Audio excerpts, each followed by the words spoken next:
সম্মানিত হাজিরিন, আসুন অন্তরস্থল থেকে, মনের গহীন থেকে, মনের মণিকুটা থেকে, সর্বোচ্চ গহীন থেকে আমরা রব্বে করিমের দরবারে শুকর গুজার করি যে আল্লাহ পাক রব্বুল আলামিন আমাদেরকে একসাথে বসার তৌফিকটুকুন দান করে দিয়েছেন। যে আল্লাহ পাক রব্বুল আলামিন প্রত্যেক জুমার নেই, আজকেও মুহররম মাসের দ্বিতীয়তম জুমায় আমাদেরকে উপস্থিত করেছেন। শুধু উপস্থিত করে রেখে দেন নাই, আমাদেরকে নিয়ামত থেকেও নিয়ামত দিয়েছেন সুস্থতা। কথা বলেন ঠিক কিনা?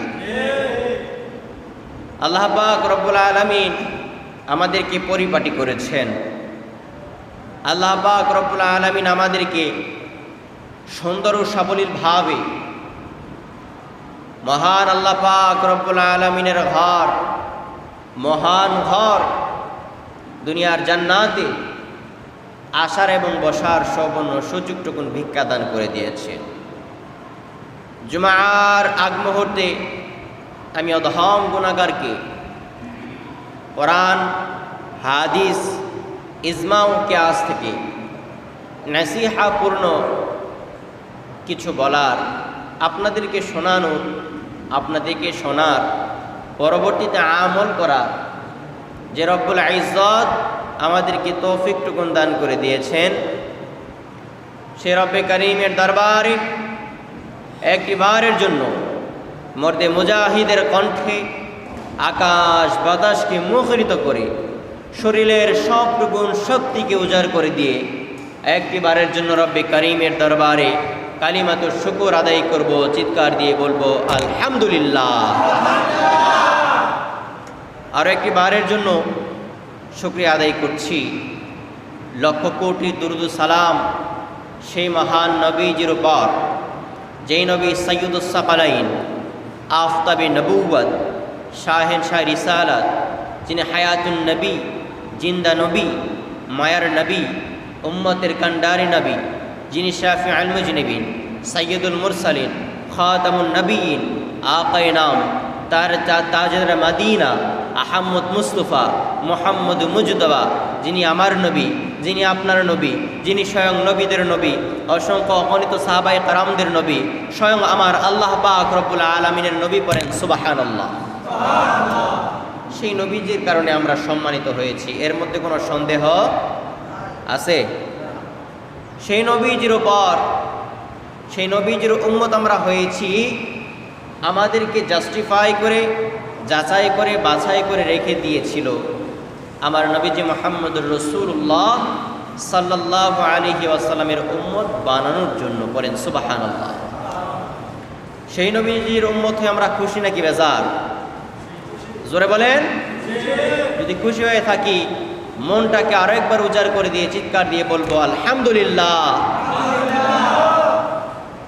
সম্মানিত হাজিরিন, আমরা একেবারে দুনিয়া সৃষ্টি লগ্নের সর্বপ্রথম মাস মুহররম, মুহররম মাসের দ্বিতীয় জুমার মধ্যে উপস্থিত হয়েছি। আমরা গত সপ্তাহে প্রথম জুমা পড়েছিলাম, আজকে আমরা দ্বিতীয় জুমার মধ্যে উপস্থিত হয়েছি। আমাদের আলোচনার বিষয়বস্তু হচ্ছে মহান আল্লাহ পাক রব্বুল আলামিনের জাত, সিফাত এর সম্পর্কে। জাত কত প্রকার এবং কি কি, আমার আল্লাহ পাক রব্বুল আলামিনের সিফাত যে কত প্রকার, আমরা যদি জানি প্লাস মানি, আমল করি, আশা করি আমরা উপকৃত হতে পারবো ইনশাআল্লাহ। সম্মানিত হাজিরিন, খুবই গুরুত্বপূর্ণ একটা মাসের মধ্যে আমরা উপস্থিত হয়েছি, যেই মাসটির নাম হচ্ছে লাইলাতুল মুহররম মাস। হাযা মুহররমুল্লাহ, যেটা হচ্ছে আমার আল্লাহ পাক রব্বুল আলামিনের মাস। আমার আল্লাহ পাক রব্বুল আলামিন এই মাসের পবিত্রতা রক্ষা করার জন্য বলেছেন। এই মাসের মধ্যে যুদ্ধ বিরতির ঘোষণা আমার আল্লাহ পাক রব্বুল আলামিন দিয়েছেন। এই মাসের মধ্যে আমার আল্লাহ পাক রব্বুল আলামিন দুআকে কবুল করার আদেশ করেছেন, তাকাজা দিয়েছেন। আল্লাহ পাক রব্বুল আলামিন বলেন, এই মাসের মধ্যে আমার বান্দারা আমার কাছে যা চাবে আমি আল্লাহ পাক রব্বুল আলামিন নিমিষেই দিয়ে দিব। সুবহানাল্লাহ। আমার আল্লাহ পাক রব্বুল আলামিন 4টা মাসকে সম্মান দান করেছে। এর মধ্যে সর্বোচ্চ মাস হচ্ছে মুহররম। আমার আল্লাহ পাক রব্বুল আলামিন বলেন, এটা হচ্ছে আমার মাস, আমার মাস। যে মাসটাকে অধিক পরিমাণ সম্মানিত করার জন্য এই মাসের মধ্যে মারামারি করা যাবে না, এই মাসের মধ্যে কাটাকাটি করা যাবে না, এই মাসের মধ্যে হানাহানি করা যাবে না, এই মাসের মধ্যে মিথ্যাচার করা যাবে না, এই মাসের মধ্যে ওজনে কম দেওয়া যাবে না, এই মাসের মধ্যে চগল করে গীবত করা যাবে না। অন্যান্য মাসের মধ্যে তো করা যাবে না, যেহেতু আমার আল্লাহ পাক রব্বুল আলামিনের মাস, আমাদের সকলেরই এইটার সম্মান ধরে রাখতে হবে। কথা বলেন ঠিক কিনা? শুধু কি তাই, এই মাসের তাকাজা দিয়েছেন আমাদেরকে, আপনাদেরকে। দুনিয়া পৃথিবীর সৃষ্টি লগ্ন থেকে এই মাসের সম্মান অধিক পরিমাণে বেশি, কারণ এই মাসের মধ্যে আমার আল্লাহ পাক রব্বুল আলামিন দুনিয়াকে সৃষ্টি করেছেন। আবার আমার আল্লাহ পাক রব্বুল আলামিন এই মাসের মধ্যে দুনিয়াকে বিচ্ছিন্ন করে দিবে। এই মাসের মধ্যে আমার আল্লাহ পাক রব্বুল আলামিন অসংখ্য অগণিত নবী ও রাসূলদের পরীক্ষা করেছেন। বিশেষ করে এই মাসের একটা দিন আছে, এই মাসের একটা দিনের নাম হচ্ছে শাহরুল্লাহ, শাহরুল মুহররম, আশুরা আমরা যেটা বলে থাকি। আশুরা অর্থাৎ 10, আশারাতুন, ওয়াহিদ, ইসনাইন, তালাতা, এমনিভাবে আরবি মাস যদি আমরা গণ্য করি, আরবি মাসের বিশেষ দিন, আরবি মাসটা তো এটা হচ্ছে বিশেষ মাস, বিশেষ মাসের বিশেষ দিনটা হচ্ছে মুহররম, অর্থাৎ মুহররমের একটা দিন হচ্ছে আশুরা। নাম কি ভাই? জোরে বলেন। আশুরা অর্থাৎ 10। এই 10 তারিখটা হচ্ছে অধিক পরিমাণে গুরুত্বপূর্ণ। এই 10 তারিখের মধ্যে আমার আল্লাহ পাক রব্বুল আলামিন লক্ষ লক্ষ নবী ও রাসূলদের পরীক্ষা করেছেন। এর মধ্যে ইদ্রিস আলাইহিস সালাতু ওয়াস সালামকে আমার আল্লাহ পাক রব্বুল আলামিন পরীক্ষা করেছেন। প্রিয় ভাই, জাত ও সিফাত সম্পর্কে যেহেতু বয়ান, ডানে বামে কথা বলবো না, নবী ও রাসূলদের কথা না বললে আপনারা আমার আল্লাহ পাক রব্বুল আলামিনের জাত ও সিফাতের কথা বুঝবেন না। আমার আল্লাহ পাক রব্বুল আলামিনের জাত ও সিফাত খুব বড়, ঠিক কিনা? এটা কোনো সাধারণ জাত ও সিফাত নয়। আমার আল্লাহ পাক রব্বুল আলামিন এই মুহররম মাসের আশুরার দিনে 10 তারিখে ইদ্রিস আলাইহিস সালাতু ওয়াস সালামকে দুনিয়া থেকে সরাসরি জান্নাতের মধ্যে নিয়েছেন। বলেন সুবহানাল্লাহ। এই মুহররম মাসের 10 তারিখে আমার আল্লাহ পাক রব্বুল আলামিন মুসা আলাইহিস সালাতু ওয়াস সালামকে দেখার জন্য প্রস্তুতি নিয়েছিলেন।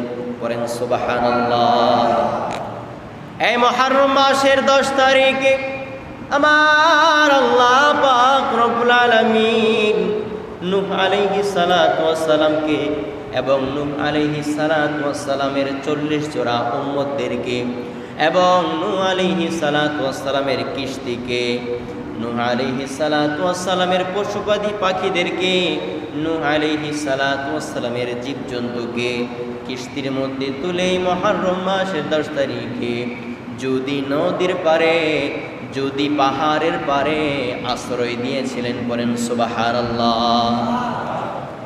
এই মুহররম মাসের 10 তারিখে আমার আল্লাহ পাক রব্বুল আলামিন ইব্রাহিম আলাইহিস সালাতু ওয়াস সালামকে নমরুদের আগুন থেকে রক্ষা দান করেছিলেন। পড়েন সুবহানাল্লাহ।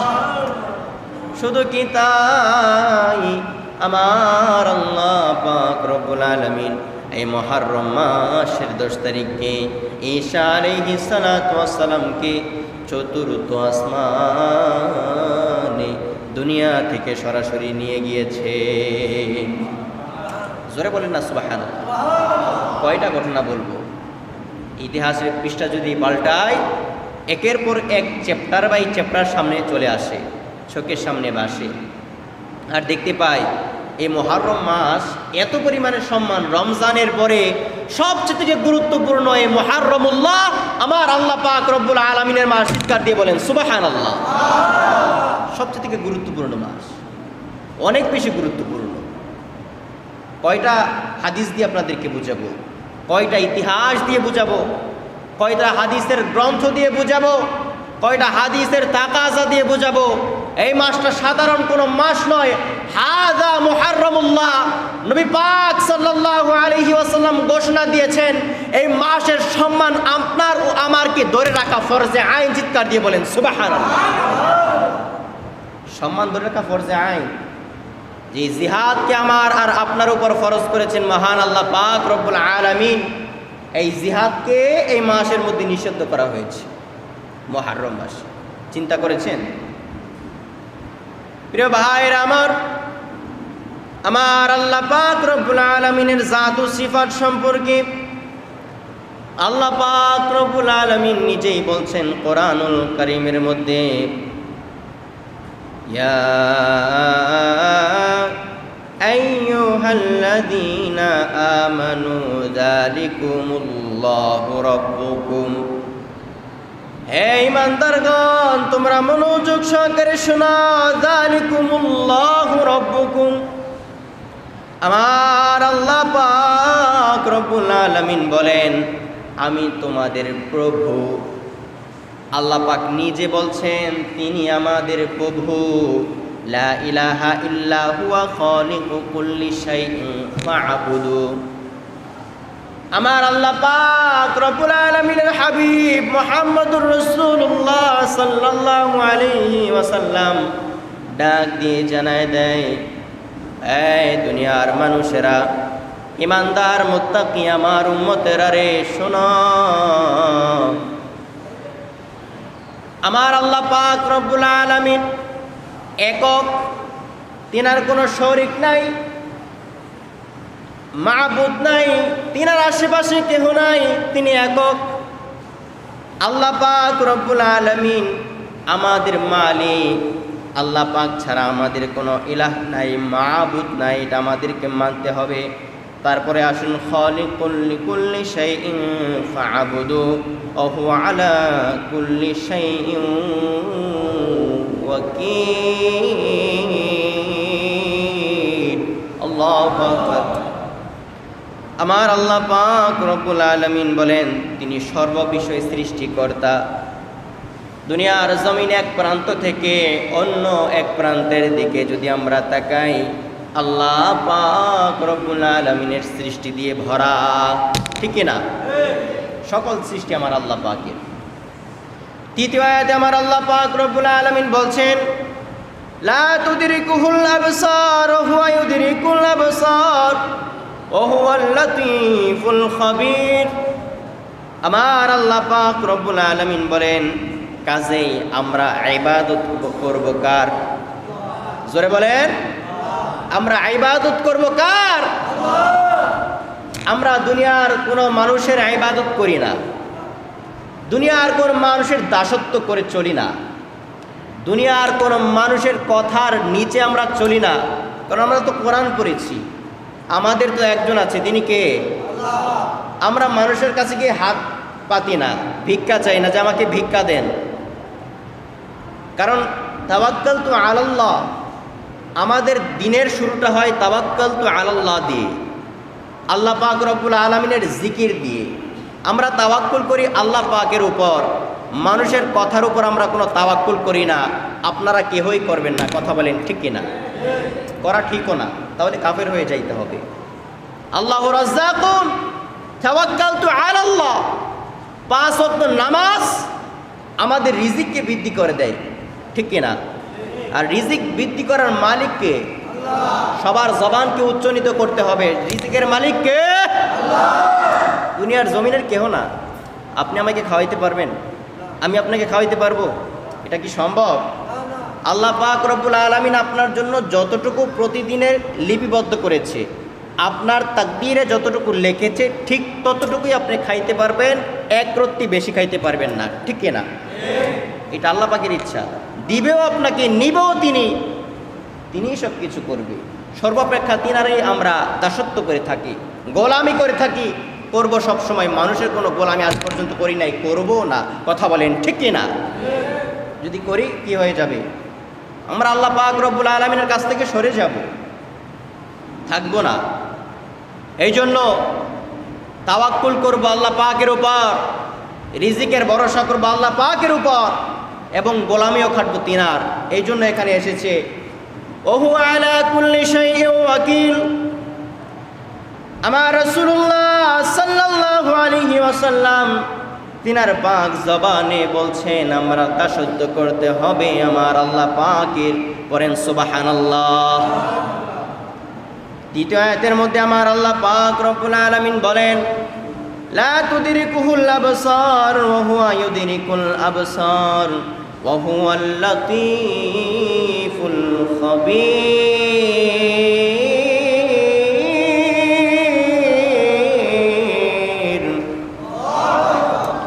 আমার আল্লাহ পাক রব্বুল আলামিন বলেন তিনি সকল বিষয়ে নিগাহবান, তিনি সকল বিষয় হতে না হতেই জানেন। পার্থিব চক্ষু তিনাকে কার্স করতে পারে না। আমার আল্লাহ পাক রব্বুল আলামিন নিখুঁতভাবে সবাইকে গ্রাস করতে পারে। সুবহানাল্লাহ।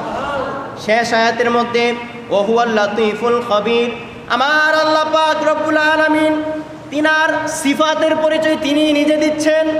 তিনার এত পরিমাণ সিফাতের পাওয়ার।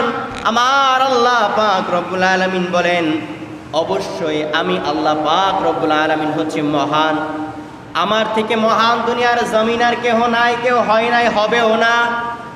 এবং আমি সকল বিষয়ে সর্বোচ্চ জ্ঞানী, আমার থেকে জ্ঞানী কেউ আর হয় নাই, হবেও না, হচ্ছেও না। এবং আমি আল্লাহ পাক রব্বুল আলামিন ক্ষমতাশীল, আমি এই দুনিয়ার সর্বোচ্চ ক্ষমতাশীল। আল্লাহ পাক রব্বুল আলামিন বলছেন দুনিয়ার জমিনে কোনো সময় এত ক্ষমতাশীল ব্যক্তিত্ব হয় নাই, ব্যক্তি হয় নাই, হবেও না। সুবহানাল্লাহ। জোরে বলবেন না? এটা আল্লাহ পাকের ঘোষণা। এই জন্য আমরা তাওয়াক্কুল করব আমার আল্লাহ পাক রব্বুল আলামিনের প্রতি। আর তাওয়াক্কুল করে এই মাসের মধ্যে আমরা আমার আল্লাহ পাক রব্বুল আলামিনের কাছে যা চাবো, আমার আল্লাহ পাক রব্বুল আলামিন আমাদেরকে তা দিতে বাধ্য হয়ে যাবে। সুবহানাল্লাহ। এই মাসের মধ্যে করুণ একটা ঘটনা আছে, আপনারা কি জানেন? সব ঘটনার ঊর্ধ্বে আমাদের মনের মধ্যে যে ঘটনাটা আঘাত করে, সেই ঘটনাটা হচ্ছে কারবালার ঘটনা। আপনাদের কি মনে আছে? 10 মুহররমে ইয়াজিদের কারণে এই পাপিষ্ট নালায়েক কাফের ইয়াজিদ আমার হুসাইন রাদিয়াল্লাহু তাআলা আনহুকে সীমার দিয়ে হত্যা করিয়েছেন। আপনাদের কি মনে আছে সেই করুণ ঘটনার কথা? কারবালার ইতিহাস, কারবালার রক্তাক্ত সেই মাঠের কথা। ইরানের সেই একটি মাঠ আছে, খুবই বড় একটি মাঠ, যুদ্ধের ময়দান। ওই মাঠটা বর্তমান লাল লাইট দিয়ে সারা দিন 24 ঘন্টা, রাত্র এবং দিন ওইটাকে লাল আলো দিয়ে উজ্জ্বলিত করা হয়। অর্থাৎ বোঝানো হয় এই মাঠটা হচ্ছে রক্তাক্ত একটা মাঠ, লাল রক্তের বর্ণা সেই মাঠের মধ্যে পড়েছিল। ইয়াজিদ বাহিনী আমার হোসাইনকে শহীদ করেছিল, আমার হোসাইনের গলাকে কেটে শহীদ করেছিল। সীমার প্রথমত ছুরি চালাইল, সামনের দিক দিয়ে গলা কাটে না। হোসাইন চিৎকার দিয়ে বলে, সীমার পারবি না, এই গলার মধ্যে তো আমার নানাজান রহমাতুল্লাহ আলামিন চুমা দিয়েছিল, এদিক দিয়ে তো গলা কাটবে না, আমাকে যদি মারতে হয় গলা কাটতে হয় উপর দিকে তুলে পিছন দিক দিয়ে গলা কাটো, না হলে গলা কাটা সম্ভব হবে না। চিৎকার দিয়ে বলেন সুবহানাল্লাহ। সেই দিন আমার হোসাইনকে শহীদ করা হয়েছে। অসংখ্য অগণিত সাহাবায়ে কেরাম 70 থেকে 72 জন আওলাদে রসুলদেরকে একদিক থেকে তীর মারা হয়েছে, আরেক দিক ব্যথ হয়ে গিয়েছে। কারো কারো 70টা, কারো কারো 72টা, কারো কারো 50টা, কারো কারো 40টা তীরের আঘাত এত পরিমাণ ওই মাঠটা রক্তাক্ত হয়ে গিয়েছে। বিশেষ করে আলী আসগর, ছোট্ট বাচ্চা কোলের বাচ্চা, দোলনার মধ্যে ধোলে সেই বাচ্চাকে কোলে নিয়ে ইয়াজিদের কাছে বলা হয়েছিল যে আমার এই ছোট্ট বাচ্চাটা পানির তৃষ্ণায় জিহ্বাটা বাহির হয়ে যাচ্ছে, একটু পানি দেন ফোরাত নদী থেকে। ইয়াজিদ দেয় নাই, বলে যে জম্মের পানি তোদেরকে পানি পান করিয়ে দেওয়া হবে। একটা তীরের আঘাতে আলী আসগরের কলিজাটা ছিঁড়ে বেত হয়ে পিঠ দিয়ে বের হয়েছে। এরকম একটা কলিজা পিঠ দিয়ে বের হয়েছে। ওই করুণ ঘটনা আমরা মুসলমান হিসাবে বলতে পারি না। কথা বলেন ঠিক কিনা? আমরা বলতে পারবো না। আর আজকে আমরা এই জামানাতে এসে ইয়াজিদের কিছু অনুসারী, ইয়াজিদের কিছু দালাল বলে ইয়াজিদ নাকি রাদিয়াল্লাহু তাআলা আনহু, চিৎকার দিয়ে বলেন নাউজুবিল্লাহ। কখনোই ইয়াজিদ রাদিয়াল্লাহু তাআলা আনহুর ওই উপাধিটা পাইতে পারে না। রাদিয়াল্লাহু তাআলা আনহু একমাত্রভাবে সাহাবায়ে কেরাম রাহমাতুল লিল আলামিন, একমাত্র আমার নবীজির উপাধি রহমাতুল্লাহি আলাইহি, অনেকের উপাধি। কিন্তু ইয়াজিদ তো পাপিষ্টি ছিল, কাফের ছিল, তাকে আমরা কিভাবে রাদিয়াল্লাহু তাআলা আনহু বলি? বলা যায়? জোরে বলেন। কখনোই বলা যায় না। কারবালার ইতিহাস পড়ে দেখেন, আপনার গা শিউরে উঠবে। এই কারবালা থেকে আমরা শিক্ষা নেই একটাই, যে বাতিল যারা মুনাফিক তাদের কথার নিচে আমরা মাথা নত করতে পারবো না। যারা বাতিল, যারা ইসলাম থেকে না খারিজ হয়ে গিয়েছে, কাফের যারা হয়ে গিয়েছে, তাদের কথার নিচে আমরা মাথা নত করতে পারবো না কখনোই। এটা হোসাইনের শিক্ষা, আমাদের হোসাইনের শিক্ষা। এটা আমরা সকলে মানার চেষ্টা করবো ইনশাআল্লাহ। আল্লাহ পাক রব্বুল আলামিন আমাদেরকে সকলকে সঠিক বুঝ দান করুক। সকলে বলে আল্লাহুম্মা আমিন।